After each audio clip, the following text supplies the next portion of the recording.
ద్విత్వాక్షరాల పదాల పునశ్చరణ అన్నారు. ద్విత్వాక్షరాలు ఎలా ఉంటుందో మీకు తెలుసు కదమ్మా. ఒక హల్లుకు దాని ఒత్తు చేరితే దాన్ని ద్విత్వాక్షరం అంటారు. అంటే ఒక హల్లుకు అదే హల్లు ఒత్తుగా చేరితే దాన్ని ఏమన్నారు? ద్విత్వాక్షర పదం అని అన్నారనమాట. ఇవి కూడా మీరు 2వ తరగతిలోనే నేర్చుకున్నారు. ఇక్కడ చూడండి, ఒక పట్టిక ఇచ్చారు. దాంట్లో హల్లేంటి, ఒత్తేంటి, ద్విత్వాక్షరంగా ఎలా మారింది అనేది ఇచ్చి రెండు పదాలు ఇచ్చారు. మీరు 2 పదాలు సొంతగా రాయాలి అనమాట. ఇక్కడ కావత్తు క అయింది, అక్క లక్క. అలా మీరు మరో 2 పదాలు సొంతగా పక్కన రాయాలి అన్నమాట.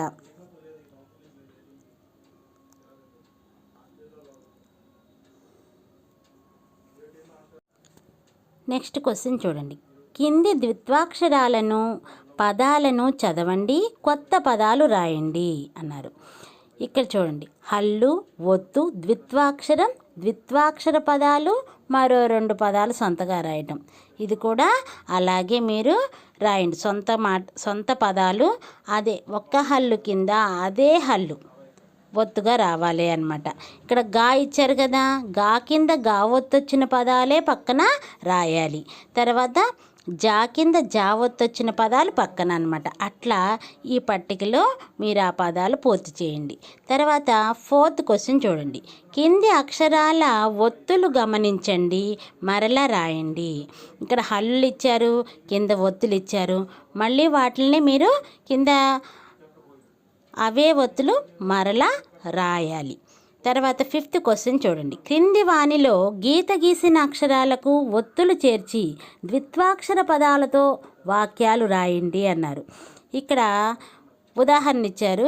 కొయ్య బొమ్మ నచ్చింది అన్నారు. అక్కడ ద్విత్వాక్షరం అంటే ఇక్కడ రెడ్ కలర్లో లెటర్స్ ఇచ్చారనమాట. ఆ లెటర్స్ కింద అది ఆ హల్లు ఉంది కదా, ఆ హల్లుకి అదే హల్లు ఒత్తు చేర్చి మళ్ళీ ఆ వాక్యం అంతా కూడా మీరు ఇక్కడ తిరగరాయాలి. ఇక్కడ బ్లాంక్స్ ఇచ్చారు కదా, ఆ బ్లాంక్స్లో మీరు పూర్తి చేయండి.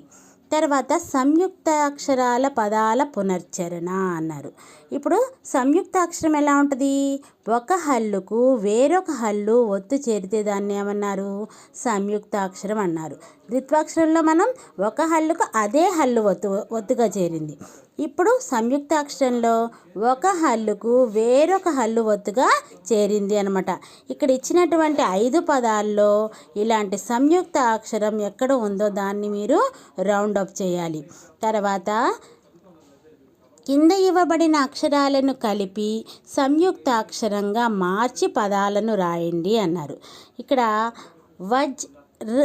ప్లస్ ఆ వజ్రము అన్నారు. వజ్రముగా అక్కడ జా కింద రావద్దు. ఇక్కడ జా కింద రావద్దు అంటే అదే హల్లా వేరొక హల్లా? వేరొక హల్లు ఇక్కడ ఒత్తుగా వచ్చి చేరిందనమాట. ఇట్లాగే మిగతాయి కూడా మీరు పూర్తి చేయండి. ఉల్ ప్లస్ క్ ప్లస్ ఆ ఏమైంది? ఉల్కా. అట్లా మిగతాయి కూడా గుణించుకొని చదివి వాటిని పూర్తి చేయండి. నెక్స్ట్ క్వశ్చన్ చూడండి. కింది పదాలను చదవండి. ఒక హల్లుకు 2 ఒత్తులున్న పదాలను 0 చుట్టి గుర్తించండి. మొదట పలికే హల్లుకు మిగిలిన ఒత్తులు చేర్చి పలికే రాసే క్రమాన్ని గమనించండి.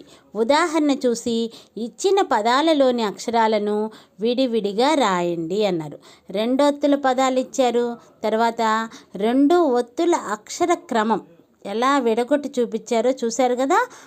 తర్వాత మొదటి పలికే రాసే అక్షరం మిగిలిన ఒత్తులు. ఫస్ట్ మనం ఆ 2 ఒత్తులు కలిపి ఆ అక్షరాన్ని చదివేటప్పుడు మొదటగా ఏ అక్షరం చదవాలి, దాని కింద ఏదైతే ఒత్తులు వచ్చినాయో అవి కూడా ఇక్కడ విడగొట్టి చూపించి ఆ అక్షరం ఏదైతే 2 ఒత్తులున్న అక్షరం ఏదైతే ఉందో అది చివర రాయాలి అనమాట. అవన్నీ కూడా పైన ఇచ్చిన ఉదాహరణలను చూసుకొని కింద మీరు పూర్తి చేయండి. Next question. పాఠంలోని కింది పదాలను చదవండి, కింది పట్టికను పూరించండి అన్నారు. ఇక్కడ కొన్ని పదాలు ఇచ్చారు. కింద పట్టికలో వంటకాలు, కూరగాయలు, కిరాణా సరుకులు, వస్తువులు అన్నారు. ఇవి ఏవైతే ఉన్నాయో వేటికవే డివైడ్ చేసేసి వాటి కింద వంటకాల కింద వంటకాలు, కూరగాయల కింద కూరగాయలు, కిరాణా సరుకుల కింద కిరాణా సరుకులు, వస్తువుల కింద వస్తువులు ఇలా డివైడ్ చేసి మీరు రాయాలి అన్నమాట. ఇవన్నీ కూడా పూర్తి చేసేయండి మీరు.